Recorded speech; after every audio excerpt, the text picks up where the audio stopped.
नमस्कार विद्यार्थियों, मोहरी देवी तापड़िया कन्या महाविद्यालय जसवंतगढ़ नागौर के YouTube चैनल पर मैं प्रवक्ता मृत्युंजय खींची एक बार पुनः आपका हार्दिक स्वागत करता हूं।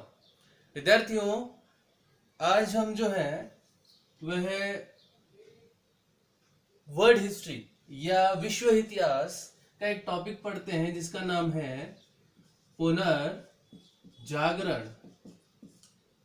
पुनर्जागरण दो शब्दों से मिलकर बना है पुनर् प्लस जागरण, अर्थात फिर से जागना।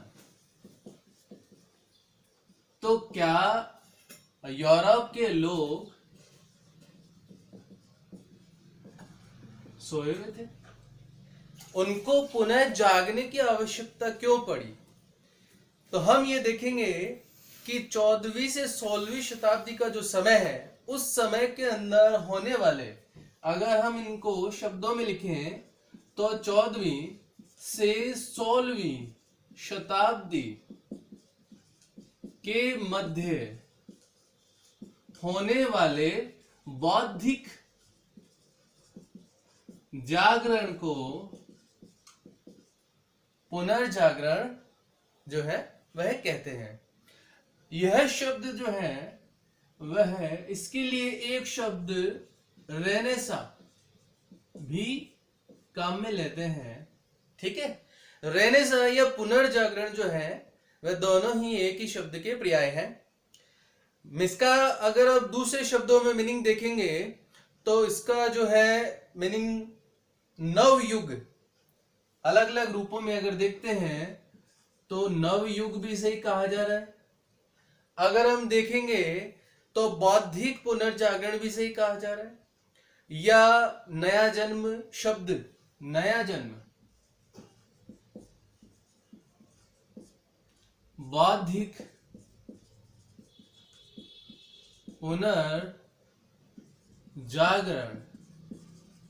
आदि शब्दों का प्रयोग भी इसी के लिए किया गया है। इतिहासकार कहते हैं कि 14वीं से 16वीं शताब्दी के मध्य यूरोप में होने वाले सांस्कृतिक परिवर्तन, यूरोप में होने वाले सांस्कृतिक या बौद्धिक परिवर्तन को पुनर्जागरण कहा गया है। अगर आप सीधे शब्दों में देखेंगे तो आपको ज्यादा इस पर दिमाग लगाने की आवश्यकता नहीं है। पुनर्जागरण का मतलब ऐसी चेतना जो आप में जो है अचानक से नहीं आई है, उसके पीछे लंबा समय लगा है और उस लंबे के समय के पीछे घटनाएं शामिल हैं और वह जागृति जो है आपको एक नया जीवन प्रदान कर रही है। इसे पुनर्जागरण कहा गया है। शुरुआत में जो है ऐसा बताते हैं कि इसकी शुरुआत जो है, पुनर्जागरण की शुरुआत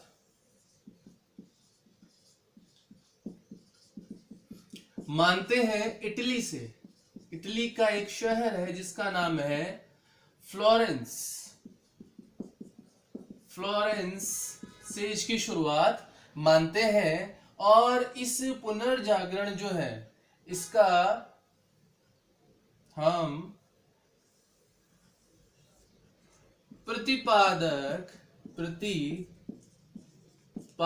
करने वाले व्यक्ति में नाम लिखते हैं। किसका प्रतिपादक करने वाले व्यक्ति में नाम आएगा? दांते का। दांते जो है वह लैटिन जो है एक राइटर और सबसे पहले पुनर्जागरण को आश्रय देने वाले जो है पहले व्यक्ति है। पुनर्जागरण या रेनेसा पुनर्जागरण को प्रश्रय देने वाले प्रथम व्यक्ति हैं। कभी कभी विद्यार्थियों जर्नल प्रश्न जो है वो छोटे रूप में ये पूछ लेते हैं कि सबसे पहले शब्द का प्रयोग कौन कर रहा है, तो आप इसमें जो ये राइटर है इसका नाम लिखेंगे। यह पहले व्यक्ति तो यह है और दूसरे व्यक्ति हैं पेट्रॉक।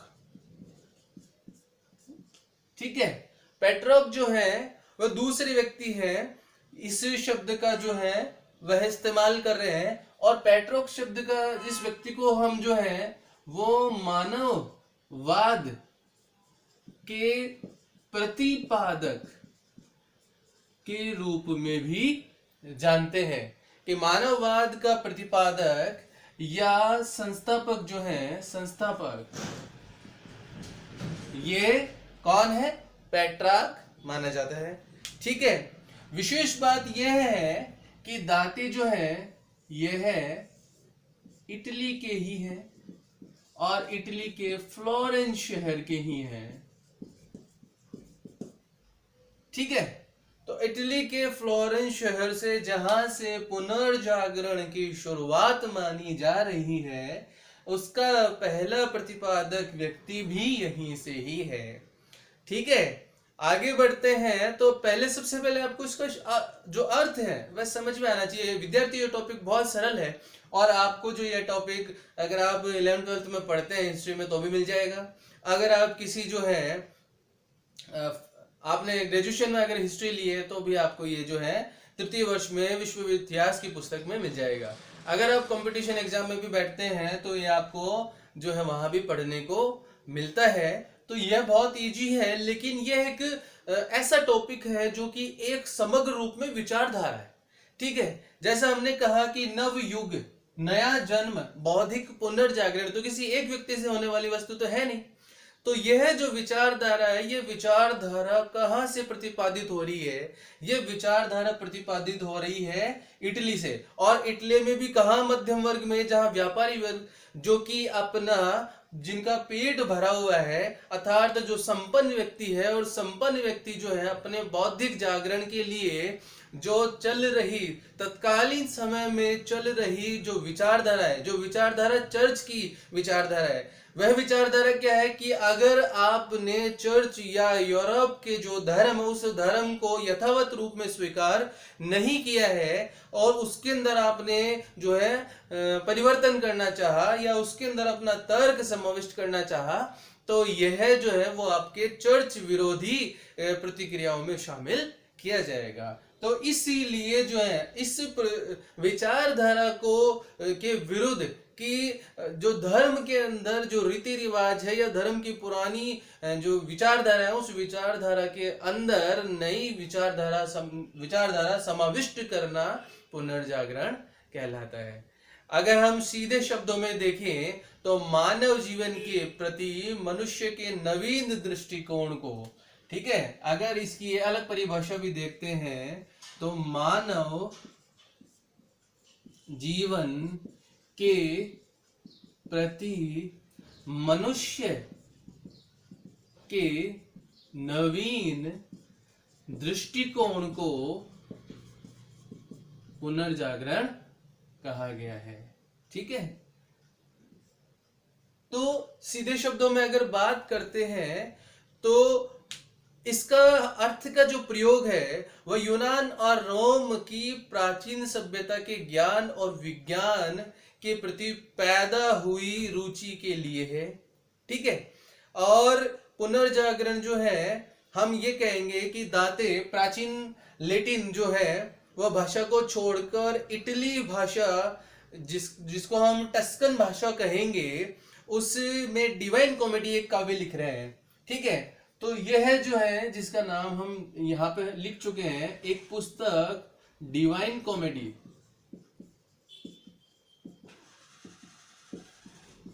और इस पुस्तक में क्या लिख रहे हैं, अगर इसको थोड़ा क्लियर रूप में देखते हैं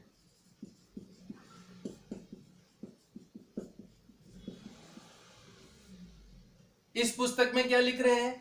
इस पुस्तक में स्वर्ग और नर्क जो है उनकी एक काल्पनिक यात्रा। देखिए विद्यार्थियों बहुत बार पूछी गई पुस्तक है, चाहे तो विश्वविद्यालय के एग्जाम में हो चाहे कंपटीशन एग्जाम में हो। तो डिवाइन कॉमेडी, ठीक है, डिवाइन का मतलब देवीय, कॉमेडी का मतलब क्या? हास्यास्पद साहित्य। तो ऐसा साहित्य जो हास्यास्पद भी है लेकिन डिवाइन भी है, अर्थात जो है इसके अंदर स्वर्ग एवं नरक स्वर्ग एवं नरक जो है उसकी काल्पनिक यात्रा का वर्णन, काल्पनिक यात्रा का वर्णन इतिहासकार ने किया है। अगर देखो विद्यार्थियों, क्योंकि हम विश्वविद्यालय की परीक्षा के अंदर अभी आगे आने वाले दिनों में बैठने वाले हैं, तो आपको कोई भी उत्तर जो है जो निबंधात्मक स्वरूप में लिखना होता है, उस उत्तर के अंदर जब तक आप जो है एक या दो या तीन ऐसे राइटर्स जिनकी जो है विचारधारा या जिनके कोट जो है एज इट इज लिखते हैं, तो आपके उत्तर के अंदर जो है बहुत ही ज्यादा अंक आने की संभावना रहती है। तो इसीलिए विश्वविद्यालय की परीक्षा को देखते हुए हम जो है कुछ ऐसे राइटर हैं जिनके कोट जो है या विचारधारा को हम सीधे प्रस्तुत करते हैं। उम्मीद करता हूं कि आपको ये यहां तक तो समझ में आया होगा।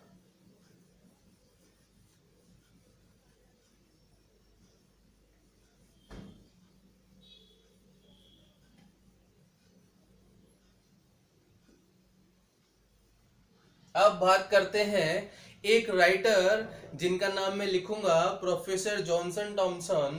Professor Johnson Thomson.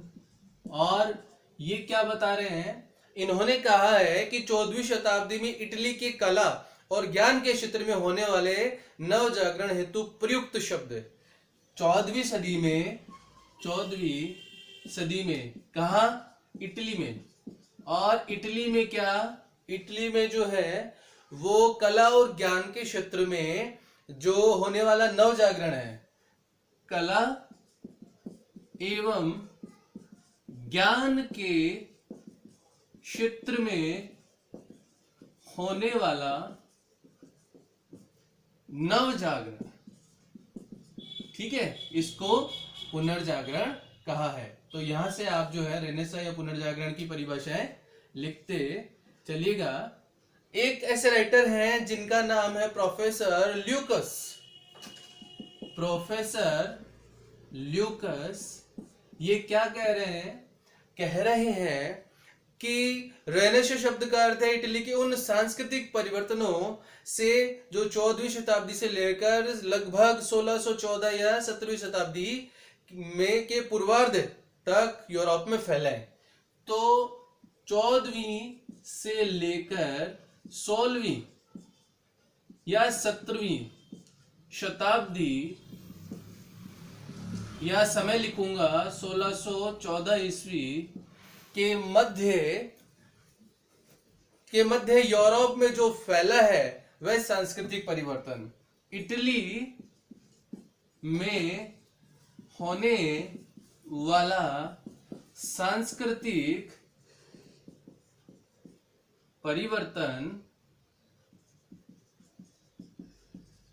जो यूरोप में फैला, इसे ही पुनर्जागरण की इन्होंने संज्ञा दी है। अगले जो इतिहासकार है जिनका नाम मिलता है मिकेलिट, एक इतिहासकार मिकेलिट, और इन्होंने जो है अपने विचारों में प्रस्तुत किया कि पुनरुत्थान मानव द्वारा अपनी तथा विश्व की खोज, पुनरुत्थान मानव द्वारा अपनी एवं विश्व की खोज ही पुनर्जागरण कहा गया है। अगले इतिहासकार जिनका नाम मिलता है सिमोन, और इन्होंने अपने विचारों में प्रस्तुत किया है कि एक ऐसा आंदोलन जिसके द्वारा पश्चिम के राष्ट्र मध्य युग से निकलकर आधुनिक विचार और जीवन की पद्धतियों को ग्रहण करने लगे, यानी कि मध्य युग से निकलकर आधुनिक विचारों का समाविष्ट करना, ठीक है। और कौन कर रहा है ये कर रहा है पश्चिम के राष्ट्र, तो पश्चिम के राष्ट्र जो है, यहां लिख देता हूं, पश्चिम के राष्ट्रों द्वारा मध्य युग से निकलकर आधुनिक विचारों का समाविष्ट करना ही पुनर्जागरण है। एक इतिहासकार जिनका नाम मिलता है प्रोफेसर डेविस, और इन्होंने कहा है कि पुनर्जागरण जो है वह शब्द मनुष्य की स्वतंत्र प्रियता एवं साहसी विचारों की अभिव्यक्ति है।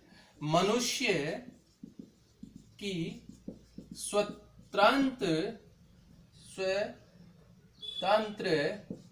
प्रियता, मनुष्य की स्वतंत्र प्रियता एवं साहसी विचारों